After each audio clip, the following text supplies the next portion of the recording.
Bismillahirrahmanirrahim. Assalamualaikum warahmatullahi wabarakatuh. Innal hamdalillah nahmaduhu ta'ala wa nasta'inuhu wa nastaghfiruh wa na'udzu billahi min shururi anfusina wa sayyiati a'malina. Man yahdihillahu fala mudilla lahu wa man yudlil fala hadiya lahu. Asyhadu an la ilaha illallah wahdahu la syarika lahu iqraran bihi wa tauhida wa asyhadu anna Muhammadan abduhu rasuluh sallallahu alaihi wa ala alihi wa sahbihi wa sallama tasliman katsira. يقول الله عز وجل في كتابه الكريم يا أيها الذين آمنوا اتقوا الله حق تقاته ولا تموتن إلا وأنتم مسلمون. أما بعد فإن أصدق الحديث كلام الله وخير الهدى هدى نبينا محمد صلى الله عليه وسلم وشر الأمور محدثاتها فإن كل محدثات بدعة وكل بدعة ضلالة وكل ضلالة في النار. مع مسجد التذكرة رحمني ورحمكم الله. Insyaallah ta'ala pada malam hari ini kita akan mengkaji Asyraful Ulum, ilmu yang paling mulia, ilmu yang paling utama, yaitu ilmu mengkaji Allah. Bahkan Allah Subhanahu wa ta'ala mengingatkan mereka yang tidak mau membaca Al-Quran dan mentadabburinya, berpaling dari Al-Quran, apa mengamalkannya.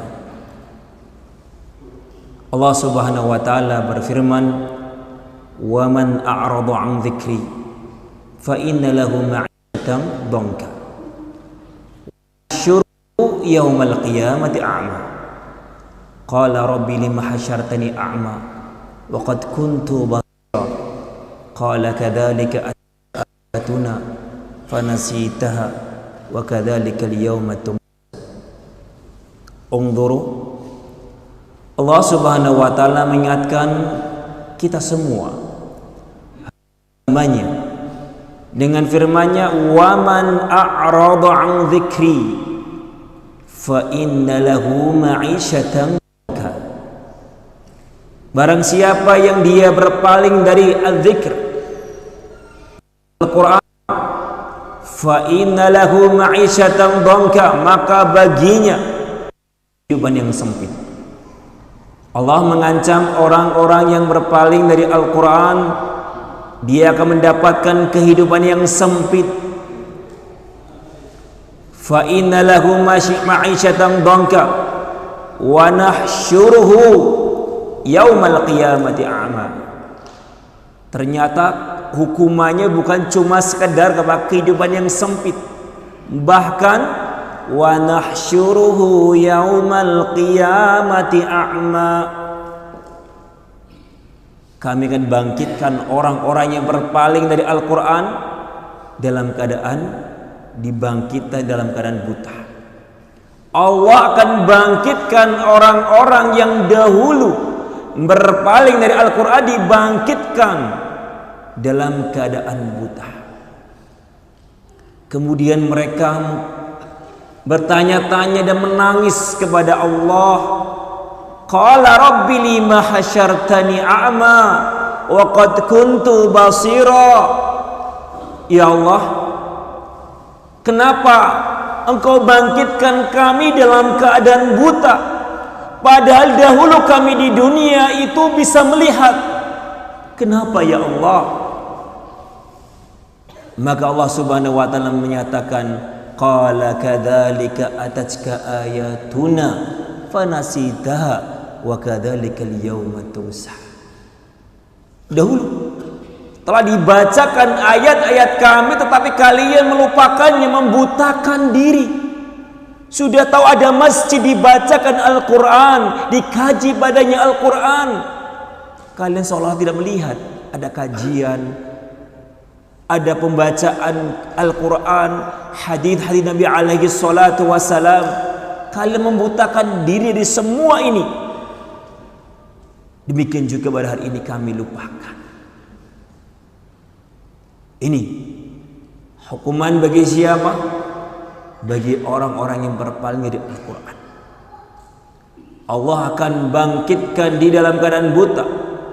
Bahkan sebelumnya Allah berikan dia kehidupan yang sempit, kehidupan yang gak pernah namanya bahagia, selalu menghadapkan sebagai berbagai macam problematika, masyakil, masalah bi masalah. Dan kemudian kehidupan sempit ketika di alam kubur. Allah persempit kuburannya sebagai bentuk balasan atas perbuatan mereka berpaling dari Al-Quran. Oleh karena itu, jamaah sekalian rahimani wa rahimakumullah, berbahagialah. Berbahagialah bagi mereka yang diberikan taufik oleh Allah Subhanahu wa taala untuk apa?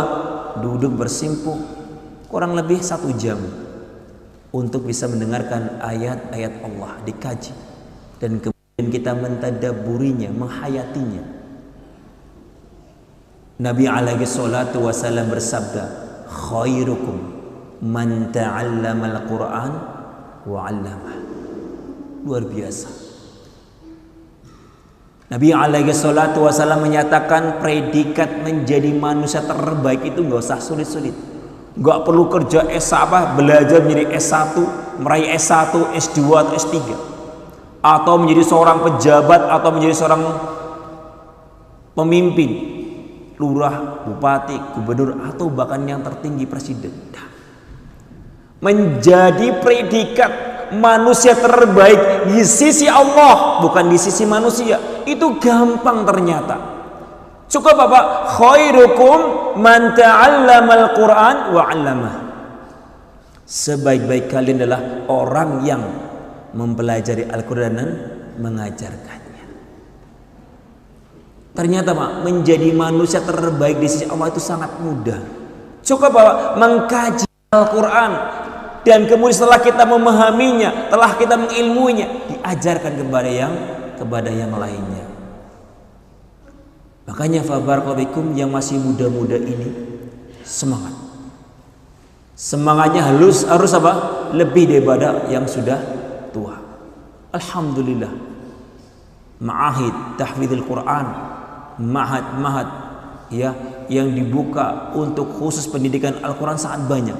Terkhusus di tempat kita ini alhamdulillah ada pondok mutiara tahfidz yang harapannya bisa mewujudkan mutiara-mutiara penghafal Al-Quran. Karena fabarakallahu fikum, di zaman yang sekarang ini yang luar biasa merosotnya akhlak peradaban umat Islam yang sudah na'udzubillah min dzalik. Pemuda-pemuda lebih banyak menuruti hawa nafsunya daripada menuruti perintah Allah Subhanahu wa taala. Oleh karena itu, bersyukurlah wahai hamba-hamba Allah yang diberikan taufik bisa mengkaji Al-Quran, dan syukur-syukur setelah kita kaji bisa mengajarkan kepada orang lain. Siapa dia? Anak istri kita yang terdepan di dalam soft, yang berhak mendapatkan dakwah kita yang pertama adalah apa? Keluarga kita. Ya ayyuhalladzina amanu qu anfusakum wa ahlikum nara. Allah Subhanahu wa taala mengatakan, ya ayyuhalladzina amanu, hai orang-orang yang beriman, qu anfusakum wa ahlikum nar. Jagalah dirimu dan keluargamu dari api neraka. Sekarang kita sedang apa? Menjaga diri kita dari api neraka. Kenapa? Karena Al-Quran ya'ti yaumal qiyamah limadha syafi'an li ashabi. Al-Quran akan datang pada hari kiamat, akan menjadi pesyafaat, pemberi syafaat kepada siapa? Kepada orang-orang yang membacanya dan mengkajinya. Berarti Pak, taklim kita dalam rangka apa? Menjaga diri kita dari api neraka. Setelah pulang, ajarkan kepada anak kita tentang Al-Quran. Oleh karena itu, fa barakallahu fikum, pada hari ini kita akan mengkaji juz amma. Karena surat inilah yang banyak dibaca oleh Rasulullah SAW dan para sahabatnya ketika Pak sholat zuhur, asar, isya dan maghrib. Perhatikan Pak, juz amma adalah surat-surat yang sering dibaca oleh siapa? Oleh Rasulullah SAW dan para sahabatnya. Di mana? Di sholat zuhur, asar, maghrib dan isya. Salat maghrib disunahkan membaca Qisar al-Mufassal, surat-surat yang pendek. Apa itu Qisar al-Mufassal? Yaitu di surat Ad-Duha sampai An-Nas. Ini sunnahnya salat maghrib. Boleh kadang-kadang panjang, tapi jangan jadikan kebiasaan. Boleh kadang-kadang baca Al-Mursalat, kadang baca At-Tur, karena pernah Nabi membaca surat At-Tur di salat maghrib. Namun keseringan Nabi alaihi salatu wasallam membaca salat maghrib, di salat maghrib adalah apa? Qisar al-Mufassal. Apa arti Qisar al-Mufassal? Dari surat apa ke surat apa? Santri hintanya. Masya Allah, jazakallah khairan. Apa dek? 6 surat, dari surat Ad-Duha sampai An-Nas. Nabi sering baca Al-Kafirun An-Nas. Al-Kafirun An-Nas ini keseringannya Nabi. Terkadang baca Alam Taro Al-Fil Al-Quraisy. Nah, kemudian Fabarakallahu di surat Isya, Nabi SAW membacanya Pak, membacanya wasat al-mufassal, zuhur, asar, isya. Sunnahnya Pak, yang dibaca adalah surat-surat yang pertengahan, wasat al-mufassal, yaitu Pak dari An-Naba sampai Ad-Duha.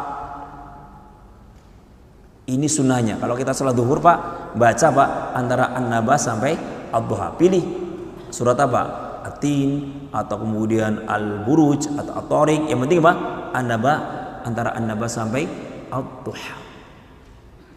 Ini bacaan Nabi alaihi salatu wasalam. Bahkan Nabi pernah menegur. Menegur siapa? Mu'ad bin Jabal. Mu'ad bin Jabal setelah sholat bersama Rasulullah pulang mengimami kaumnya, mengimami masyarakatnya, mengimami umatnya, membacanya Pak surah Al-Baqarah Pak. Sampai akhirnya Pak, fa barakallahu fikum, ada seorang sahabat mundur. Karena Pak dia punya hajat. Ini kok sholat Isya bacanya Al-Baqarah, enggak selesai. Mundur dia, selesaikan apa sholatnya sendiri kemudian pergi. Kemudian fa barakallahu fikum dikhobarkan kepada Mu'ad tadi ada orang yang mundur, sholatnya misah sendiri kemudian dia pulang. Oh, dia munafik. Orang itu nggak terima, dikatakan munafik, lapor kepada Rasulullah SAW. Ya Rasulullah, aku dikatakan munafik. Ini Mu'ad bin Jabal ngimami sholat Isya bacanya surat panjang sekali, sedangkan kami punya hajat. Dipanggil, ya Mu'ad, afatan anta ya Mu'ad. Wahai Mu'ad, apakah engkau akan menjadi juru pembuat fitnah? Kalau kamu sholat dengan kaum, mana dirimu dari surah Al-A'la, Al-Ghasyiyah, Asy-Syams dan yang lain-lainnya. Disebut apa? Surat-surat antara An-Naba sampai Ad-Duha untuk dibaca ketika sholat Isya. Jadi fa barakallahu fikum, yang sedang kita kaji Pak, juz amma yang sering dibaca di sholat apa? Zuhur, asar, maghrib dan isya. Adapun subuh bacanya sunnahnya la tiwal al-mufassal. Tiwal al-mufassal kata para ulama dari surat Qaf, antara surat Qaf sampai surat An-Naba. Ini tiwal al-mufassal. Dari surat apa? Qaf sampai An-Naba. Oleh karena itu, fabarakallahu fikum, kita memilih juz amma, bukan surat Al-Baqarah atau setelahnya. Ya, karena surat inilah yang sering kita baca nanti dalam 4 sholat tersebut. Dan kita akan kupas satu persatu ada apa di balik ayat demi ayat tersebut. Luar biasa. Jadi kita panduannya tafsir Al-Muyassar. Namun barakallahu fikum, kita akan merujuk dengan sekian banyak tafsir yang ujung-ujungnya sama untuk sebagai bentuk pentadabburan. Nah, taib, kita akan baca surat An-Nas. Ada yang hafal deh surat An-Nas? Hafal ya? Alhamdulillah. Bapak ada yang udah hafal An-Nas? Hafal nggih? Alhamdulillah. Taib, kita baca. A'udzu billahi minasy syaithanir rajim. Bismillahirrahmanirrahim. Qul a'udzu birabbin nas, malikin nas, ilahin nas, min syarril waswasil khannas, alladzi yuwaswisu fi sudurin nas, minal jinnati wan nas. Surat Al-Asr, surat An-Nas. Fabarakallahu fikum, surat An-Nas itu memiliki beberapa nama-nama. Ada yang mengatakan surat An-Nas. Ada juga dalam tafsir ya diberi judul surat Qul a'udzu birabbin nas. Jadi masing-masing ahli tafsir memberikan judul berbeda-beda. Kenapa? Karena ada hadis yang barakallahu fikum menyebutkan hal tersebut. Jadi surat An-Nas memiliki beberapa nama. Surat An-Nas. Kedua, surat Qul a'udzu birabbin nas. Kemudian yang nama ketiga adalah surat Al-Mu'awwidah Ats-Tsaniyah. Surat Al-Mu'awwidah Ats-Tsaniyah.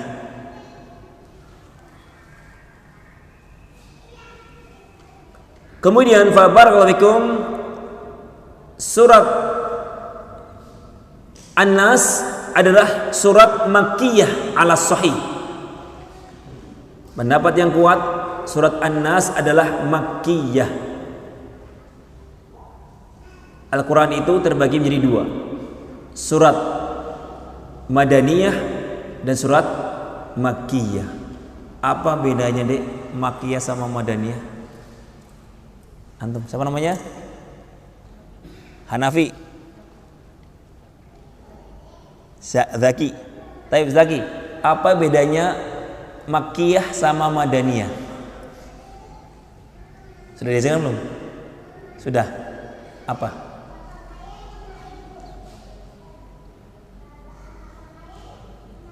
Surat yang diturunkan di kota Mekah itu Makkiyah. Kalau Madaniyah di kota Madinah. Setuju? Adek? Antum setuju? Siapa yang nggak setuju? Santri Mutiara Tahfidz. Bapak-bapak setuju Pak? Makkiyah surat-surat atau ayat-ayat yang turun di kota Mekah. Adapun Madaniyah adalah surat-surat yang turun di kota Madinah. Ada yang gak setuju? Angkat tangan. Cuma satu yang gak setuju, ustadznya. Nah, surat Makkiyah adalah setiap surat yang turun sebelum hijrah. Surat Makkiyah adalah segala surat atau ayat yang turun sebelum hijrahnya Nabi alaihi salatu wassalam. Ini pendapat yang rajih. Kenapa? Karena ada surat-surat yang turun setelah apa? Hijrah, tapi apa? Pas Nabi berada di kota Mekah. Tapi dinamakan apa? Madaniyah. Dan segala surat-surat yang turun setelah hijrah namanya surat Madaniyah. Dan biasanya surat-surat Makkiyah itu Pak, banyak bercerita tentang apa? Tentang azab. Tentang apa? Tentang barakallahu fikum tazkiyatun nufus. Tentang apa? ancaman-ancaman dan apa? Anjuran beramal soleh. Ini biasanya Pak surat-surat Makkiyah, menakut-nakuti manusia agar apa? Takut kepada Allah Subhanahu wa taala dan kemudian memberikan motivasi agar apa? Beramal soleh, taat kepada Allah agar mendapatkan surga. Adapun Madaniyah kebanyakan apa? Bercerita atau berisi tentang apa? Hukum-hukum Islam, mulai tentang sholat, zakat, haji dan yang lain-lainnya. Ya, nah, jadi keumuman surat Makkiyah berisi tentang apa? Tentang ancaman-ancaman, ya, tentang neraka, tentang jannah dan yang semisalnya. Surat An-Nas ada 20 kata. Silakan nanti hitung ya Pak. Surat An-Nas itu ada 20 kata. Dan disebutkan oleh para ulama hurufnya ada 79 huruf. Ini hanya faedah saja sebagai pembuka. Kemudian fa barakallahu fikum, kita mulai dari belakang ya Pak, dari Anas saja. Ya, karena kalau An-Naba kok enggak selesai, ada banyak lama sekali. Kita di Anas. 6. Adapun kandungan dari surat An-Nas adalah bimbingan Allah Subhanahu wa taala kepada Nabi alaihi salatu wasalam agar apa? Dia berlindung kepada Allah dari hembusan-hembusan syaitan, dari seruan-seruan syaitan yang ingin merusak amalan-amalan manusia dan ingin merusak bimbingan-bimbingan Rasulullah sallallahu alaihi wasallam. Dan fabarakallahu fikum, agar apa? Agar manusia senantiasa kokoh di atas dakwah Rasulullah sallallahu alaihi wasallam. Jadi tema kandungan dari surah An-Nas adalah bimbingan Allah Subhanahu wa taala kepada Nabi agar beliau dan umatnya berlindung kepada Allah. Dari apa? Dari segala hembusan-hembusan syaitan, dari segala bentuk bujukan-bujukan syaitan yang nanti kita akan jelaskan. Dan juga apa? Hembusan kepada manusia yang ingin merusak. Merusak apa? Merusak petunjuk Nabi alaihi salatu wasalam. Dan juga fabarakallahu fikum, agar manusia senantiasa berada di dalam dakwahnya Rasulullah sallallahu alaihi wasallam.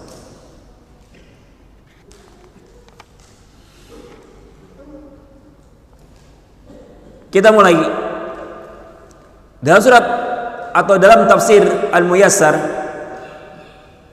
Allah Subhanahu wa taala berfirman, "Qul a'udzu birabbin nas." Qul ayyuhar rasul a'udzu wa a'tasimu birabbin nas al-qadir wahdah ala raddi syarril waswas. Silakan yang punya Android buka Play Store, tulis tafsir Al-Muyassar, banyak di situ. Ya, tinggal nanti kalau daripada bawa buku mungkin bisa pakai HP yang nggak punya bukunya. Dijual juga di Tokopedia atau yang lainnya. Nah, jadi fa barakallahu fikum, qul a'udzu birabbin nas. Apa makna ayat ini? Qul, katakanlah wahai Rasul, a'udzu wa a'tasimu birabbin nas. Aku berlindung kepada Tuhannya manusia, Al-Qadir wahdah ala raddi syarril waswas, yang mana Allah Rabb manusia tersebut maha kuasa atas apa? Atas segala syubhat-syubhat atau keburukan-keburukan yang dihembuskan. Allah maha kuasa di dalam membantah segala keburukan-keburukan yang dihembuskan oleh setan dari kalangan jin dan manusia. Nanti kita akan kupas satu persatu. Di sini Nabi alaihi salatu wasallam diperintahkan oleh Allah Subhanahu wa taala, wahai Muhammad, katakanlah a'udzu wa a'tasimu birabbin nas al-qadir wahdah ala raddi syarri al-waswas. Ini tafsirnya. Aku berlindung kepada Allah yang maha kuasa, Rabbnya manusia, berkuasa di dalam membantu segala keburukan-keburukan yang dihembuskan kepada kita. Kaum muslimin rahimani wa rahimakumullah, sungguh kalimat ini sangat kita butuhkan. Kita butuhkan di dalam kita berlindung kepada Allah Subhanahu wa taala. Ketika kita sudah dalam bahagia saja, kita butuh dengan perlindungan Allah. Kita punya anak, kita berlindung dari hal-hal yang bisa membahayakan anak kita. Kita menikah, berlindung dari hal yang bisa membahayakan pernikahan kita. Ketika kita punya usaha sukses juga, kita butuh perlindungan Allah. Dalam keadaan kita bahagia saja, kita butuh perlindungan Allah. Apalagi ketika sedang dalam keadaan susah. Hadirkan kalimat ini, qul a'udzu birabbin nas, dengan penuh penghambaan. Karena banyak manusia membaca qul a'udzu birabbin nas tapi lewat gitu saja tanpa menghayati. Anda adalah manusia lemah. Ketika kita mengatakan a'udzu birabbin nas, menunjukkan bahwanya kita itu lemah. Kita itu fakir. Kita butuh kepada Allah Subhanahu wa taala. Allah Subhanahu wa taala menyatakan, ya ayuhan nas antumul fuqara ila Allah wallahu ghaniyyul hamid. Dalam surah Fatir ayat 15, Allah Subhanahu wa taala menyatakan ya ayuhan nas, yang dipanggil, yang diseru siapa? Manusia. Wahai seluruh manusia, yang mukmin maupun yang kafir, antumul fuqara ilallah. Kamu semuanya butuh kepada Allah, butuh pertolongan Allah, butuh rizki dari Allah. Semuanya kamu butuh kepada Allah. Hayati, dalami makna bahwasanya kita hamba yang lemah. Ketika kita menghayati bahwasanya kita hamba yang lemah, tentunya kita khusyuk ketika kita membacanya. Tapi kalau kita nggak pernah menghayati makna bahwasanya kita adalah orang yang lemah, hamba yang butuh kepada Allah, kadang membacanya lewat saja.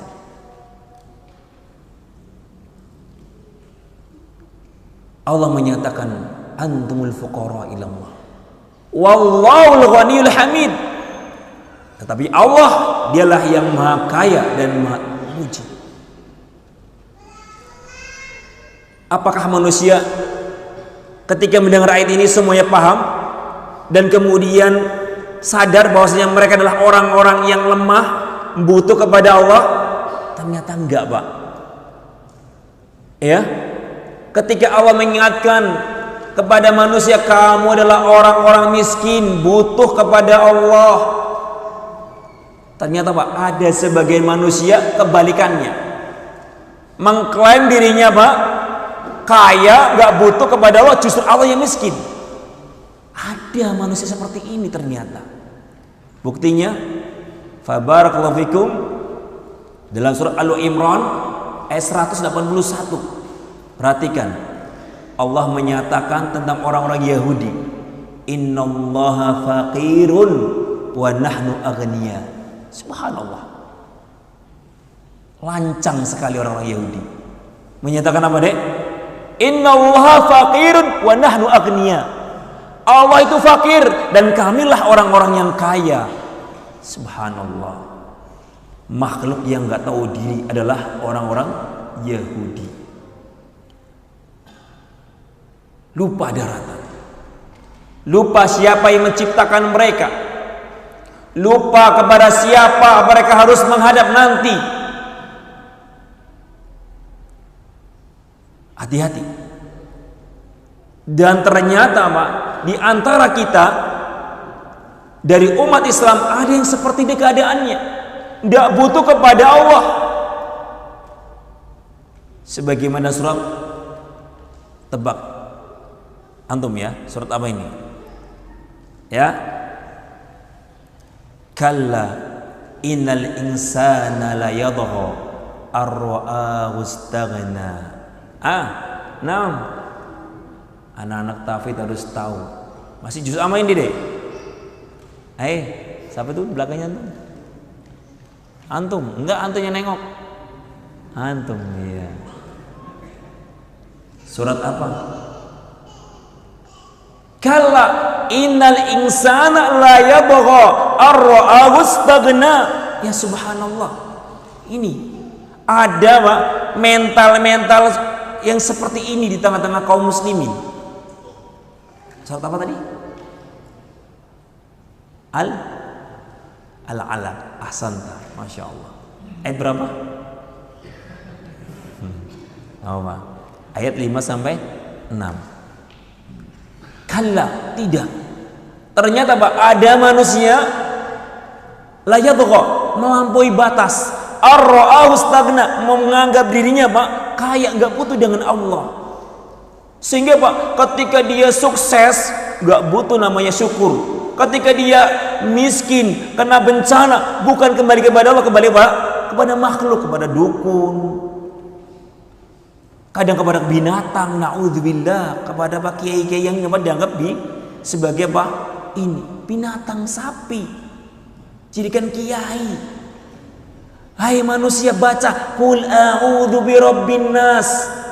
Hayati makna ini. Nabi alaihi salatu wassalam, levelnya Rasul, diperintahkan untuk apa? Berlindung kepada Allah. Apalagi binatang butuh kepada perlindungan Allah. Kita saja manusia yang punya akal butuh perlindungan Allah, apalagi binatang. Kok bisa binatang yang lebih rendah kemudian kita sembah? Ini ketika manusia kalau sudah jauh dari Allah, hal-hal yang tidak masuk logika Pak, akhirnya Pak dia terima. Ketika Pak, karena jauh dari Allah, jauh dari bimbingan Al-Quran dan Sunnah. Ketika Al-Quran dan Sunnah sudah jelas-jelas tidak bisa diterima, dengan logika ditolak. Justru khurafat yang ngayal, yang gak masuk logika malah Pak diterima. Ajaib. Ini Pak, karena tadi berhasilnya syaitan di dalam apa? Memberikan godaan-godaan kepada kita. Baru satu ayat Pak. Fabarakallahu fikum ini. Oleh karena itu, fabarakallahu fikum, Nabi alaihi salatu wassalam sering mengulang-ulang di dalam zikirnya pagi dan sore Pak. Nabi mengatakan kepada Allah, ya hayy ya qayyum bi rahmatika astaghits, aslih li sya'ni kullahu wa la takilni ila nafsi tarfata ainin. Nabi berzikir setiap pagi dan sore. Di antara zikirnya adalah ya hayy ya qayyum bi rahmatik, dengan rahmatmu ya Allah astaghits, aku berlindung kepadamu ya Allah. Aslih li sya'ni kullahu, perbaikilah aku ya Allah, dan janganlah engkau serahkan urusanku kepada diriku. Aku butuh pertolonganmu ya Allah, janganlah engkau lepas dariku walaupun cuma sekejap mata. Nabi butuh pertolongan Allah, tidak ingin lepas dari pertolongan Allah walaupun sekejap mata. Ini Nabi alaihi salatu wassalam butuh dengan apa? Perlindungan Rabbun Nas, Rabbnya seluruh manusia, Rabbnya seluruh alam semesta. Makanya ketika membaca qul a'udzu birabbin nas, usahakan renungi, hayati bahwanya kita adalah budak atau hamba yang sedang memohon kepada Tuhan kita, kepada Allah Subhanahu wa taala. Ketika kita yakin dan menghayati, mentadabbur bahwa kita adalah hamba yang lemah dan hina, ketika membaca qul a'udzu birabbin nas tentunya Pak dengan penuh kekhusyuan. Bismillah. Alhamdulillah hamdan katsiran thayyiban mubarakan fih kama yuhibbu rabbuna wa yarda. Asyhadu an la ilaha illallah wahdahu la syarika lah wa asyhadu anna Muhammadan abduhu wa rasuluhu sallallahu alaihi wa ala alihi wa sahbihi wa sallam tasliman katsiran.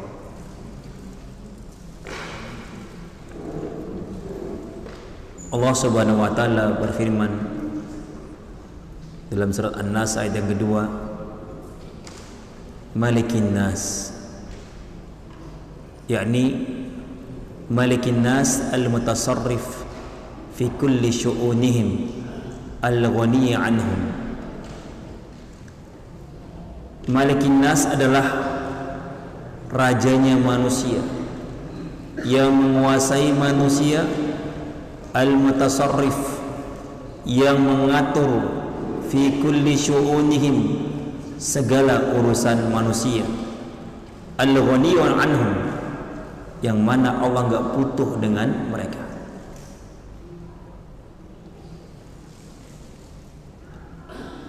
Kita berlindung kepada yang pertama Rabbun Nas, kemudian disebutkan sifat yang kedua Malikin Nas. Ini fabarakallahu bikum idul ala tamam al-isti'adah, sebagai bentuk kesempurnaan dari apa? Permintaan kita di dalam apa? Minta perlindungan kepada Allah Subhanahu wa taala. Tentunya zat yang kita mintai perlindungan tentunya apa? Harus berkuasa. Kita nggak mungkin minta perlindungan kepada si fulan atau alan yang mana dia nggak punya kekuasaan. Pertama, yang mengatur manusia, Rabbun Nas, yang memiliki manusia, yang mengatur Malikin Nas, dan dia menguasai semua yang dilakukan oleh manusia. Semua urusan manusia diatur oleh Allah Subhanahu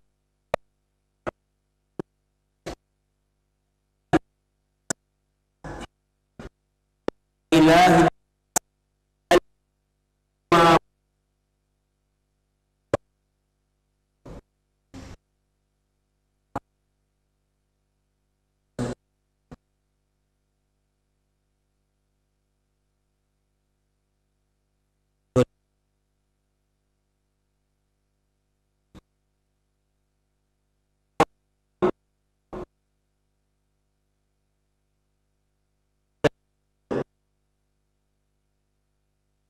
Kita berlindung tiga sifat yang semuanya ada pada Allah Subhanahu wa taala. Ar-Rabb, rububiyah, Al-Malik, kemudian apa? Al-Ilahiyah. Fabarakallahu fikum ikhwani fi din rahimani wa rahimakumullah. Kenapa demikian? Karena yang akan kita hadapi adalah musuh yang tidak kelihatan.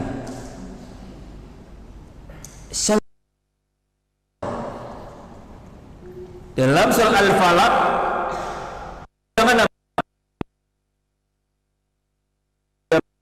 falaq min syarri ma khalaq, dari keburukan segala hal yang diciptakan Allah Subhanahu wa taala, segala yang tampak. Ketika menyebutkan keburukan segala keburukan yang tampak cukup dengan apa? Rabbil falaq. Tapi ketika menghadapi musuh yang enggak kelihatan disebutkan dengan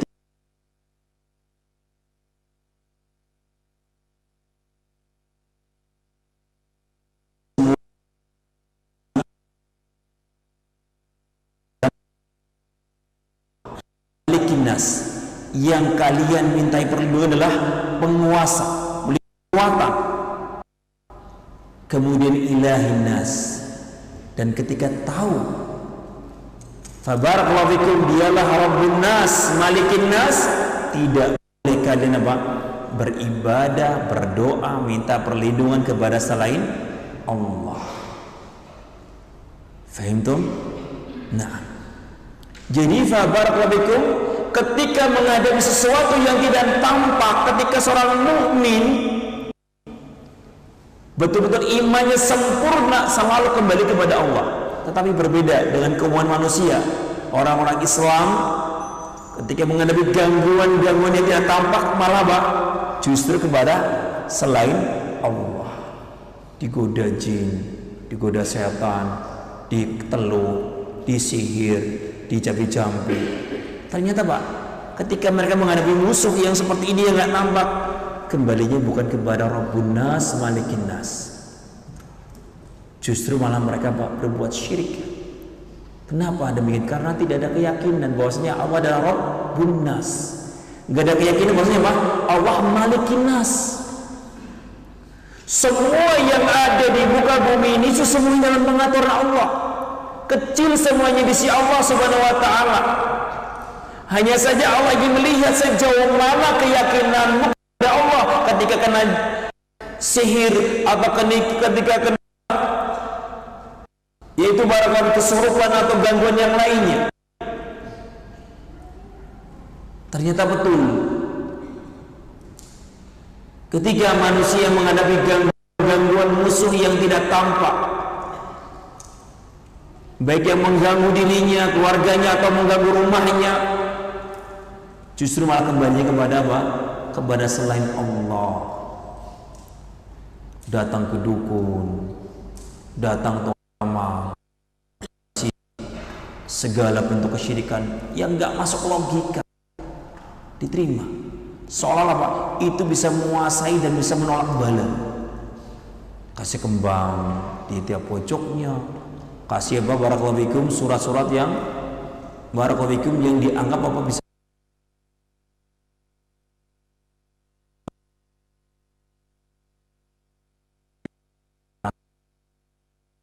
barakallahu fikum ikhwani fiddin rahimani rahimakumullah. Lihatlah Allah Subhanahu wa taala ketika mengingatkan bahwasanya musuh yang kamu hadapi adalah syaitan. Yuwaswisu fi sudurin nas. Dengan apa? Dengan barakallahu fikum, dengan 3 sifat yang ada pada Allah Subhanahu wa taala. Rububiyah, kemudian apa? Al-Malik, dan kemudian apa? Al-Ilahiyah. Kenapa kok kita berlindung dengan 3 sifat langsung? Karena apa? Karena yang kita hadapi musuh yang tidak tampak. Min syarril waswasil khannas. Dari apa? Dari keburukan hembusan-hembusannya al-khannas. Siapakah al-khannas? Itu syaitan. Kata Ibnu Abbas radhiyallahu anhuma, beliau menyatakan asy-syaitan jathimun ala qalbi ibni Adam, fa idza saha wa ghafal waswas, wa idza dzakara Allah khannas. Setan itu, kata Ibnu Abbas, itu bersemayam di dalam hati manusia, menetap dalam tubuh kita. Idza saha ghafal waswas, jika manusia ini sudah lalai dari Allah Subhanahu wa taala, dihembus-hembuskan, ngelamun mulai kepada yang kotor, kepada yang jorok-jorok, karena kosong dikit kepada Allah. Bingung ngapainnya, hanya pikirannya kepada yang maksiat, kepada yang mengundang syahwat. Bisa jadi belum perkara yang sia-sia main HP, yang sekarang naudzubillah dari gamenya penuh dengan wanita-wanita kartun yang mengundang syahwat. Ya, kita lihat ada game-game itu, ya PUBG lah atau Fire, ya Free Fire atau apalah. Fabarakallahu lombakan. Nauzubillah min dzalik. Ini semuanya, Pak, waswasil khannas. Agar Pak manusia lalai dari Allah Subhanahu wa taala. Ketika dia lalai, semakin lalai dengan hembusan-hembusannya. Kenapa dikatakan al-khannas? Karena Pak idza dzakarallah khannas.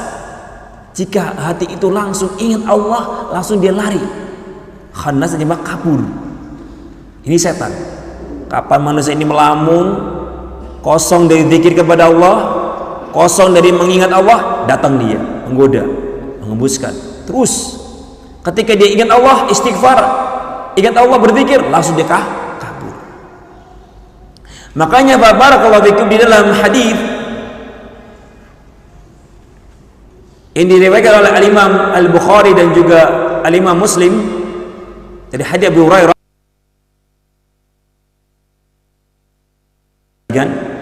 idza nudiya lis-salati adbara syaitan wa lahu duratun hatta at-ta'dhin fa idza qada an-nida aqbala hatta idza thuwiba bis-salati adbar hatta idza qada at-tathwib aqbala hatta yakhtur baina mar'i wa nafsihi yaqul udhkur kadza wa kadza udhkur kadza wa kadza lima lam yakun yadhkur hatta yadhalla ar-rajulu la yadrika. Perhatikan, Nabi alaihi salatu wasallam menyatakan apabila dikumandangkan adzan itu setan langsung kabur, sampai kaburnya terkentut-kentut katanya. Kata Rasulullah, lahu duratun. Saking takutnya dengan panggilan adzan, dia pelari terbirit-birit sampai terkentut-kentut. Kemudian ketika selesai adzan, balik lagi ke masjid, nyari mangsa. Siapa ini mau digoda? Siapa ini? Terus, ini lagi sholat sunnah, digoda. Sholat sunnahnya nggak khusyuk. Dibayangkan, itu kemarin kamu janjian sama fulan. Oh iya, jangan lupa itu. Nanti begini-gini. Lupa dompetku di sana. Jangan sampai kamu lupa. Terus pikirannya nggak kemana-mana. Idza thubiba, ketika sudah dikumandangkan iqamat, lari lagi. Kalau qomat dikumandangkan, setan lari lagi, kabur. Ketika qomat selesai, datang lagi. Datang ke sela-sela soft-soft kita, menggoda kita.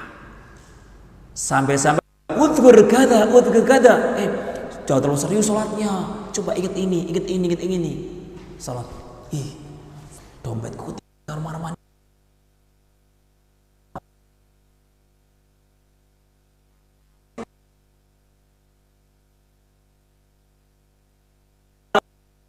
Sampai-sampai la yadri kam sholat. Sampai-sampai lupa berapa rakaat dia sudah sholat.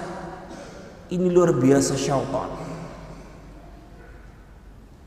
Makanya ketika seperti ini langsung Nabi mengatakan unfuh ke arah kiri, hembuskan tuh 3 kali dengan membaca a'udzubillahi minasyaitonir rajim. Ya, a'udzubillahi minasyaitonir rajim, kemudian meludah ke kiri. Cukup ludahnya tipis saja, jangan banyak-banyak, Pak. Kasihan sebelahnya. Hanya ludah-ludahan repot nanti. Ya, coba Pak. Lembut saja. Ya, jangan sampai keluar banyak.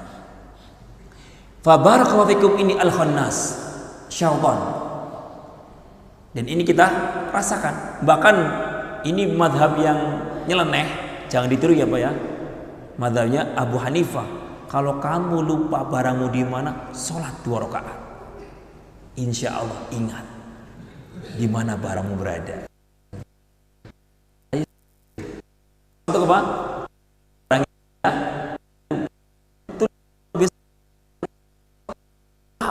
Ingat. Engkau tadi belum.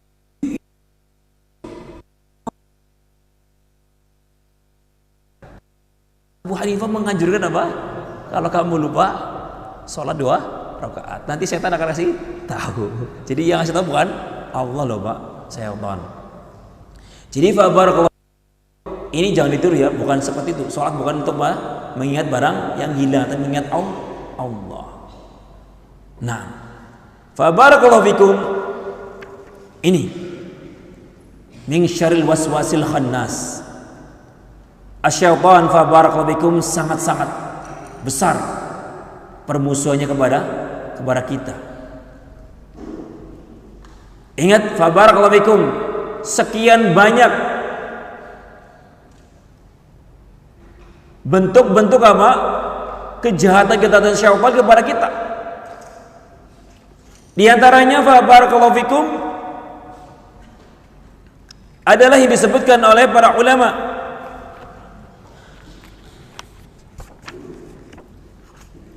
Yang pertama, kita lihat ya bagaimana permusuhan syaitan kepada kita, Pak. Yang pertama dalam hadis Abdullah bin Mas'ud radhiyallahu anhu, di mana Nabi sallallahu alaihi wasallam mengatakan bahwasanya syaitan itu kencing di telinga manusia kalau tidur. Jahat banget, Pak. Tidur dikencingi telinganya. Tujuannya apa, Pak? Agar nggak mendengarkan panggilan adzan. Nabi mengatakan, dzukira Nabi alaihi salatu wasallam rajul faqila ma zala naiman hatta asbah ma qama ila shalah. Ya Rasulullah, ada laki-laki tidur terus sampai subuh, nggak bangun-bangun, nggak mengerjakan sholat. Bagaimana ya Rasulullah? Maka beliau mengatakan, bala syaitan fi udhuni. Syaitan telah kencing di telinga dia. Ini jahatnya syaitan, Pak. Tidur ngencingi kita. Tapi Ustaz, nggak pernah terasa ada kencing. Ingat, Pak, syaitan itu di dalam gaib. Kencing, tapi dengan apa? Kencingnya barakallahu fikum syaitan yang tidak tampak. Yang bagaimana, Pak? Pengaruhnya, Pak, kita nggak bisa mendengarkan adzan. Kemudian kejahatan syaitan yang kedua kepada kita. Kita bacakan kejahatan syaitan agar kita, Pak, nggak menjadikan sebagai, Pak, teman kita. Yang kedua, an-sama billah liyaq'uda li bani Adam sirahu al-mustaqim. Syaitan saking jahatnya kepada kita bersumpah kepada Allah akan duduk di tengah-tengah siratal mustaqim untuk apa? Memalingkan manusia dari jalan Allah Subhanahu wa taala. Di dalam surah Al-A'raf ayat 16 sampai 18, qala fabi la aq'udanna lahum siratakal mustaqim thumma la'atiyannahum min bayni aydihim wa min khalfihim wa an aymanihim wa an syama'ilihim wa la tajidu aktsarahum syakirin. Allah, karena Engkau telah menetapkan aku menjadi makhluk yang sesat, aku bersumpah akan duduk di tengah-tengah siratal mustaqim, menghalangi manusia beribadah kepadamu ya Allah. Aku akan menghalangi dari depannya, dari belakangnya, dari kanannya, dari kirinya. Luar biasa. Kita dikepung oleh setan. Dia bersumpah akan mengepung manusia dari arah depan, dari arah belakang, dari arah kanan, dari arah kiri. Tidak berani dari arah atas. Karena apa? Ada Allah Subhanahu wa taala. Kemudian dengan pedenya dia mengatakan, wala tajidu aktsarahum syakirin. Engkau ya Allah tidak mendapatkan mayoritas mereka menjadi hamba yang bersyukur. Berhasil? Berhasil. Qalilun min ibadiyasy syakur. Sedikit dari hamba Allah yang bersyukur. Ini fa barakallahu fikum. Syaitan bersumpah untuk apa? Menyesatkan kita. Sudah jelas-jelas syaitan itu, Pak, bersumpah akan menjadikan kita, Pak, menjadi penghuni neraka bersama dirinya. Kok kemudian banyak menjadikan apa? Syaitan sebagai teman. Kejahatan ketiga, diantaranya adalah makidah hatta akhraja Adam minal jannah. Di antara tipu daya yang jelas-jelas adalah apa? Dia berhasil mengeluarkan apa? Nabi Adam dari surga. Apa hembusannya kepada Nabi Adam? Ya, digoda, wahai Adam, makan buah ini. Ya, sesungguhnya Pak, Allah Subhanahu wa taala manahakuma rabbukuma an hadhihi syajarah illa an takuna malakan aw takuna minal khalidin. Wahai Adam, kamu enggak tahu Allah melarang kamu itu dari makan buah ini itu Pak, agar kamu enggak jadi malaikat. Dihembus-hembuskan Pak. Yuwaswisu fi sudurin nas. Yuwaswis, menghembuskan keburukan kepada Adam. Manahakuma rabbukuma an hadhihi syajarah. Tidaklah Allah melarang kamu berdua dari buah ini. Kenapa? Karena Pak, khawatir nanti kamu jadi dua malaikat yang kekal, dua malaikat atau menjadi orang yang kekal di surga. Allah nggak pengen seperti itu. Makanya makan, biar kamu seperti malaikat yang lainnya, seperti kekal di surga nanti. Berhasil? Berhasil. Kenapa kau berhasil? Karena iblis bersumpah atas nama Allah. Wa qasamahuma innilakuma ala amada innilakuma laminan nasihin.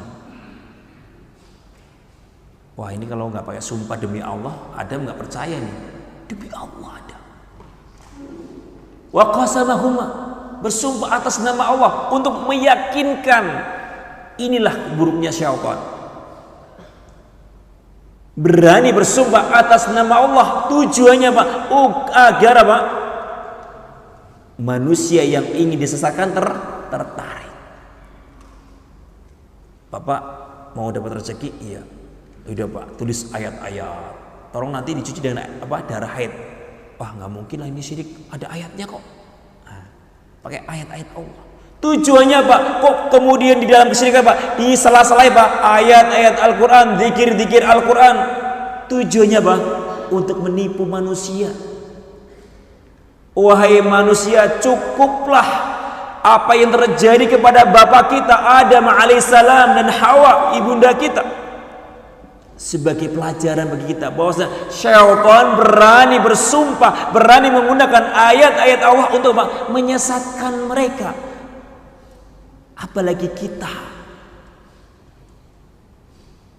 Jadi cukup kejadian yang menimpa Nabi Adam alaihissalam pelajaran bagi kita bahwasanya Pak, jangan tertipu dengan apa? Dengan zikir-zikir, ayat-ayat atau sumpah-sumpah atas nama Allah ketika Pak itu terdapat padanya pelanggaran syariat, kesyirikan dan yang semisalnya. Hati-hati, jangan sampai tertipu. Kemudian barakallahu keburukan syaitan yang selanjutnya adalah barakallahu fikum idza nama al-'abdu 'aqada 'ala ra'sihi 'uqdan tamna'uhu minal yaqadhah. Di antara keburukan syaitan adalah ketika manusia tidur diikat Pak punggung leher bagian belakangnya dengan 3 ikatan. Tujuannya Pak agar nggak bangun tidur. Setiap ikatan membuat dia lalai dan tidur panjang. Subhanallah. Ini di dalam hadits Abu Hurairah Nabi alaihi salatu wasallam menyatakan yaq'udu asy-syaitan 'ala qafiyati ra'si ahadikum idza nama. Syaitan duduk di belakang punuk kalian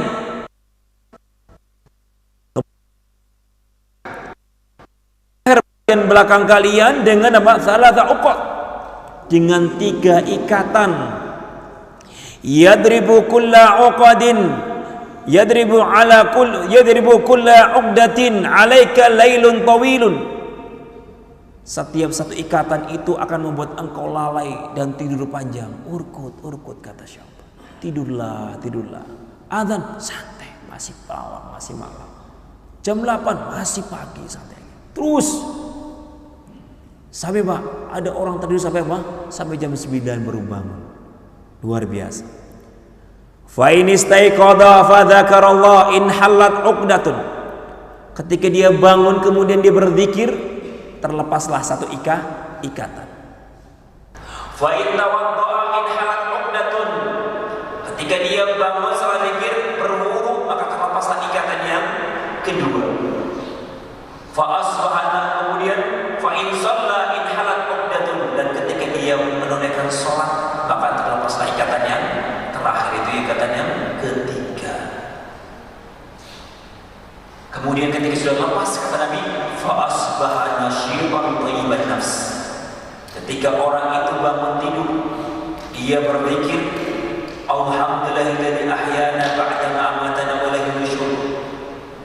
Kemudian dia berwudu, kemudian dia salat, maka apa? Asbaha nasyitan. Dia bangun tidur, kemudian selesai malam itu dia akan apa? Masuk dalam keadaan apa? Dalam keadaan semangat. Berpagi hari dalam keadaan semangat. Thayyiban nafs, hatinya tentram, bahagia, gak ada apa? Gak ada godaan-godaan syahwat. Ini kalau kita tidur berwudu, berzikir, berwudu, kemudian sholat, maka apa? Semua 3 ikatan syaitan yang akan menjerumuskan kita kepada kemaksiatan lepas semuanya. Bangun tidur, zikir, wudu, sholat, kemudian Pak, pagi hari dalam keadaan semangat beraktivitas. Dan kemudian apa? Hatinya nyaman, tentram. Wa illa, kata Nabi, namun jika tidak, fa asbah khabithan nafs kaslan, kata Nabi. Ketika orang itu bangun tidur, cari HP, waduh lupa ini UCL lewat, aduh, ribut, waduh ini piala ini, waduh lewat. Bukan zikir, tapi apa? Malah bola atau pertandingan apa yang dia ingat-ingat. Orang yang seperti ini buru-buru kemudian wudu, sholat, maka jika seperti ini keadaannya, maka Pak, bangun tidur dalam khabithan nafs. Di pagi hari dia Pak, jadi jiwanya jiwa buruk, tabiatnya jelek, dan biasanya orang seperti ini Pak, malas beraktivitas dan kemudian Pak, mudah melakukan kemaksiatan. Karena Pak, nggak ada perlindungan, masih ada Pak ikatan syaitan yang mengikat dirinya. Nah, fa barakallahu, ini diantara Pak kejahatan syaitan kepada kita Pak.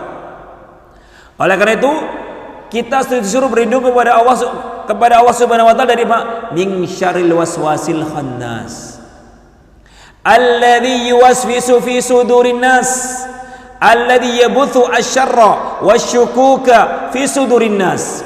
Dalam tafsir Muyassar, tadi belum dibaca, min syarril waswasil khannas wa yakhtafi 'inda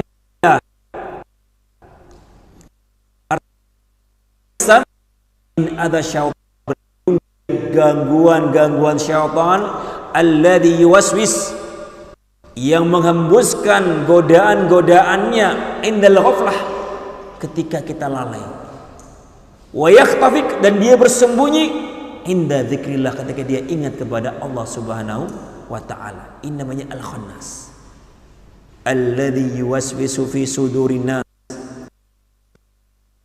alladzi yabuthu asyarra wa syukuk fi sudurin nas, yang mana syaitan ini yabuthu, menghembus-hembuskan keburukan, kejelekan, kemaksiatan, keraguan-raguan ke dalam hati-hati manusia. Ada di Pak, hembusan syaitan itu bermula dari sesuatu yang ringan. Waspada, syaitan itu Pak, kalau ingin menggoda kita, menjerumuskan kita kepada kemaksiatan atau bahkan kepada kekufuran, bermula dari Pak hal-hal yang ringan dulu. Enggak langsung yang gede Pak, tapi yang ringan-ringan dulu. Sebuah kisah disebutkan oleh seorang sahabat Nabi alaihi salatu wasallam, seorang pendeta. Di zaman dahulu ada seorang rahib. Rahib ini dititipi oleh seorang anak perempuan. Anak perempuan ini sedang kena penyakit, sering kesurupan. Dititipkan untuk dijaga, untuk diobati. Keluarganya dititipkan karena dia seorang rahib. Yang tentunya yakin dia seorang yang amanah, beragama, masalahnya dititipkan. Berjalan waktu, dia mengirimkan makanan. Ketika mengirimkan makanan melalui hijab, ketika menerima makanan, tanpa disadari terlihat tangannya. Tangannya putih. Perhatikan Pak, mulai dari hal-hal yang ringan, mata. Putih, turun kemana Pak? Ke hati. Kemudian syaitan mulai tanggung.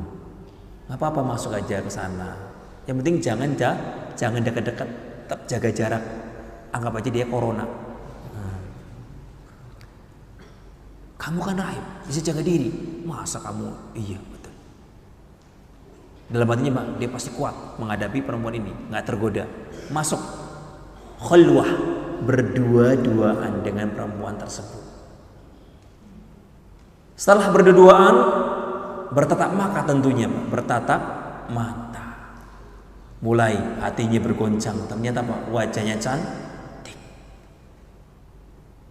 Bingung dia, pusing. Apa ini? Akhirnya syaitan kemudian mengembuskan. Apa-apa, silakan kamu nikmati proses. Dia orang gila, hilang ingatan, sering kesurupan. Apa-apa, diajak berzina. Perhatikan Pak, dari melihat tangan, kemudian melihat muka, kemudian diajak berzina. Dia nggak tahu kalau kamu diajak zina. Dia kebakan dia gila, dizinai. Na'udzubillah min dzalik. Setelah perbuatan zina selesai, ternyata hamil. Bingung. Waduh, hamil ini. Bagaimana nih? Kalau keluarganya datang, tahu anaknya bunting, siapa ini yang mencelakai anak saya? Menghamili anak saya. Fabarakallahu fikum. Setan mulai goda lagi kepada tingkatan dia atasnya. Gini aja, daripada nanggung resiko, bunuh saja. Dibunuh, kemudian kubur dalam-dalam. Nanti kalau keluarganya datang nyari, bilang aja anaknya kabur. Selesai. Perhatikan Pak, syaitan menggoda manusia dari hal yang kecil, besar hingga saling paling besar. Berhasil, kemudian dibunuhlah perempuan tersebut. Setelah dibunuh, dikubur. Nyaman, tenang dia. Tapi dalam hati masih dengan dosa. Setelah selesai, syaitan langsung kabur, melaporkan kepada keluarga perempuannya Pak. Luar biasa Pak. Bapak-bapak, ibu-ibu, anak ibu yang dititipkan sama Arab itu sudah meninggal. Masa meninggal? Iya. Gak percaya, nanti kalau bapak kesana pasti dibilangnya anaknya kabur, padahal sudah dibunuh. Di kuburannya ada di tempat ini. Perhatikan Pak, syaitan luar biasa. Betul, datanglah orang tuanya menuntut di mana anaknya. Bang pendeta dengan tenangnya, oh kabur Pak, kabur. Saya juga nggak tahu, kok tiba-tiba pintunya terbuka, kemudian dia nggak tahu di mana. Jangan bohong, kamu pasti telah membunuhnya karena kamu telah menghamilinya. Enggak. Coba. Betul, ditunjukkan kuburannya di sini. Dibongkar, terdapat anaknya yang sudah meninggal. Dihukumlah pendeta tersebut dan kemudian disalib. Ketika disalib, syaitan datang lagi. Aduh, maaf, saya terlambat. Terus gimana nih? Anak seperti ini mau sampai mati. Tenang aja, saya siap nolongmu, tapi dengan satu syarat. Apa? Kamu sujud kepadaku. Na'udzubillah. Setelah membunuh, diajak kepada apa? Kekufuran. Bagaimana aku bersujud sedangkan aku disalib? cukup dengan apa? Gerakan kepalamu dengan ta'zim kepada saya akan bebaskan kamu apa? Dari salib ini. Akhirnya kemudian apa? Sang rahib tersebut sujud dengan isyarat kepalanya kepada syaitan, dan kemudian setelah sujud dia meninggal. Iyadzan billah. Inilah fabarakallahu yang disebut oleh Allah Subhanahu wa taala alladzi yuwaswisu fi sudurin nas. Dan ini terjadi pada diri kita. Terkadang apa? Ih, duitnya banyak. Terus ya, dari mata lihat uang hijau. Kadang bukan hijau, merah. Ya, karena yang paling tinggi warna merah. Terus, wah, kapan itu dia lengah, saya curi uangnya. Wih, mobilnya bagus. Kapan lengah, saya akan curi mobilnya. Terus itu insyaallah. Fa barakallahu fikum hati-hati. Hati-hati dengan waswas syaitan. Karena Pak, syaitan bermula dari apa? Sesuatu yang kecil, sedang, besar, membesar. Gak ada syaitan apa? Menjerumuskan antum pada kebid'ahan atau kesyirikan langsung pada yang besar-besar. Udah, tapi dari yang kecil-kecil terlebih dahulu. Minal jinni wan nas. Siapakah yang akan menjadi musuh kita, yang selalu menghembuskan? Ternyata Pak, ada tentara setan. Wan nas. Ternyata syaitan itu punya dua tentara. Yang berbentuknya Pak, jin, berbentuk manusia. Jadi barakallahu fi sudurin nas, kalimat an-nas itu mencakup apa? Jin dan manusia. Dan yuwaswis yang menghembuskan juga Pak, mencakup dua makhluk Allah itu jin dan manusia. Jin yang mukmin digoda oleh jin yang kafir.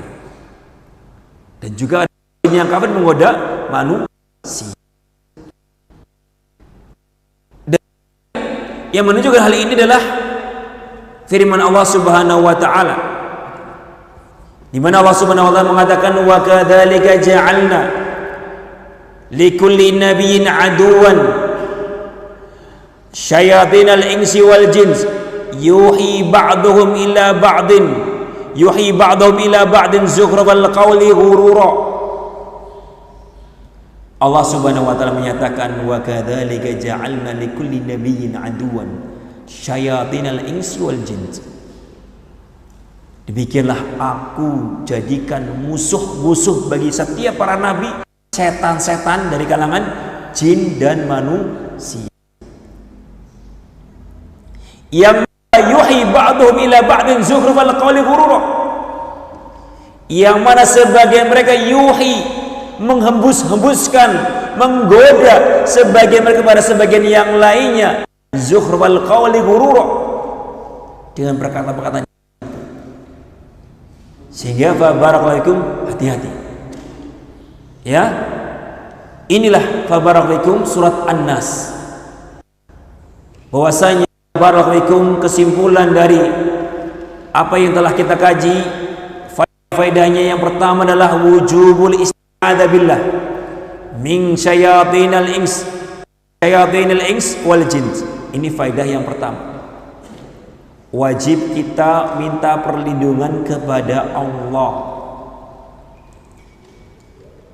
dari apa? Dari segala kejahatan dan keburukan syaitan dari kalangan jin dan manusia. Musuh yang nampak saja kita takut, apalagi Pak, musuh yang tidak tampak. Ketika Anda menghadapi musuh yang luar biasa dari bentuk manusia saja Anda takut, maka lebih-lebih Anda akan takut kepada musuh yang tidak tampak. Ketika takut, maka Pak, berlindunglah kepada Allah Subhanahu wa taala. Gak usah takut. Ya. Manusia sekarang takut dengan apa? Dengan naudzubillah min dzalik. Istilahnya orang bilang kundil anak, kundil ibu, kundil bapak. Oke. Ada kundil anak, baru anaknya udah takut. Gimana kalau ibunya atau bapaknya? Subhanallah. Itu baru kundil anak. Ketika ada setan baca a'udzu birabbin nas, malikin nas, ilahin nas. biidznillah lari. Pernah anak alami waktu anak masih muda, jinnya menampakkan dirinya dengan wujud perempuan yang baru tadi yang sudah kita kebumikan. Terbang dia di depan teman-teman dan anak. Datang kita dia, kita nggak takut sama kalian. A'udzu birabbin nas, malikin nas. Kemudian lari. Gak ada yang tertawa Pak. Ya, kayak di film-film tertawa joki kita. Gak ada. Itu film. Ya, anak-anak muda, anak-anak santri, murid tahfidz, nggak usah takut. Ya, dengan namanya godaan syaitan. Dan tidak semua syaitan bisa menampakkan diri. Syaitan yang menampakkan diri, kata para ulama, syaitan yang pintar, yang bisa menghafal mantra-mantra untuk bisa menampakkan. Jadi Pak, nggak sembarang setan bisa menampakkan dirinya. Jadi nggak usah takut. Nah, dan tujuannya dia Pak, bukan melukai kita Pak, untuk memang menggoda Pak, menggoda kita. Ketika kita takut, udah setiap saat Pak, kita akan ditampaki. Kapan dia menampakkan diri dan berhasil membuat kita takut, maka Pak, dia akan selalu Pak menakut-nakuti kita. Jadi Pak, wajib bagi kita Pak berlindung kepada Allah Subhanahu wa taala godaan-godaannya syaitan, baik bentuknya jin maupun manusia. Faedah yang kedua, takrir al-uluhiyatillah wa rububiyatihi. Di dalam ayat ini adalah takrir, penetapan uluhiyatillah, bahwasanya Allah Subhanahu wa taala yang berhak diibadahi, berhak untuk dimintai perlindungan, bukan kepada selainnya. Rububiyati, dan dialah Allah Subhanahu wa taala yang mengatur semuanya, yang mengatur setan, manusia, hewan, semua yang di alam semesta, Allah yang mengaturnya. Jadi gak usah takut kepada selain Allah. Kemudian yang ketiga, faedah yang ketiga dari surah An-Nas adalah iftiqarin nas ila rabbihim fi jalbil manafi' wa daf'il madar. Butuhnya manusia kepada Allah di dalam apa? Jalbil manafi', di dalam apa? Meminta manfaat, meminta perlindungan, wa daf'il madar, dan untuk apa? Menolak bala, menolak musibah. Ini ketika Anda ingin mendapatkan manfaat, rezeki, kekayaan, anak, bukan manusia tapi kepada Allah. Siapa yang menyatakan Allah? Demikian juga ada bala, musibah, kemiskinan, ketakutan, bukan kepada manusia atau kepada makhluk, Allah Subhanahu wa ta'ala. Kemudian yang keempat adalah annallah maliku kulli syai'. Allah Subhanahu wa ta'ala adalah raja, penguasa atas segala sesuatu. Semua yang kamu takuti di muka bumi ini itu dalam kekuasaan Allah. Jadi kalau kamu mendapatkan gangguan dari makhluknya Allah, kembali kepada yang menguasai mereka. Kemudian faedah yang kelima, anna syarrul wasawis atau anna syarrul waswas a'dhamu syurur. Sungguhnya hembusan-hembusan yang dihembuskan oleh setan adalah keburukan yang paling besar. Kenapa? Karena Pak, bisa mendorong kita Pak dari kemaksiatan yang terkecil hingga Pak kepada kemaksiatan yang terbesar.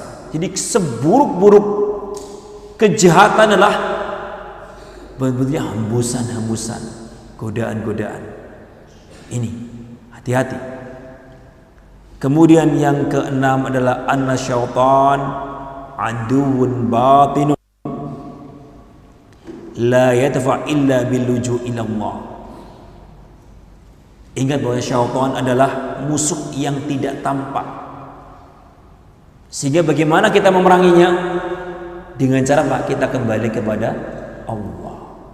Kalau manusia mungkin kita bisa minta perlindungan kepada Pak Polisi, kalau ada preman atau orang jahat, ini, nah, atau yang semisal, atau yang kekuasaan.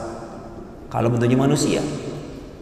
Tapi kalau bentuknya syaitan, bukan kepada manusia, tetapi kepada yang menciptakan dia, yaitu Allah Subhanahu wa ta'ala.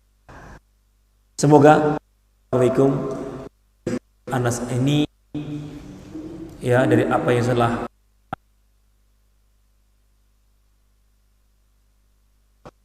tapi satu, dan alhamdulillah sudah kita bahas satu persatu. Nah, apa yang kami sampaikan manfaat untuk kita semuanya, dan semoga bisa menambah iman dan menambah amalan soleh kita, dan semoga senantiasa di kita, keluarga kita, dan saudara-saudara dari segala keburukan, keburukan syaitan dari kalangan jin dan manusia. Dan apabila ada salahnya, saya mohon maaf dan saya bertobat kepada Allah wa ta'ala. Insyaallah ta'ala jika dimudahkan kita akan masuk pada surat Al-Ikhlas pada pertemuan yang akan datang. Wallahu a'lam bishawab. Wa akhiru da'wana walhamdulillah wa sallallahu nabiyyina Muhammad wa ala alihi wa sahbihi wasallam. Wassalamualaikum warahmatullahi wabarakatuh.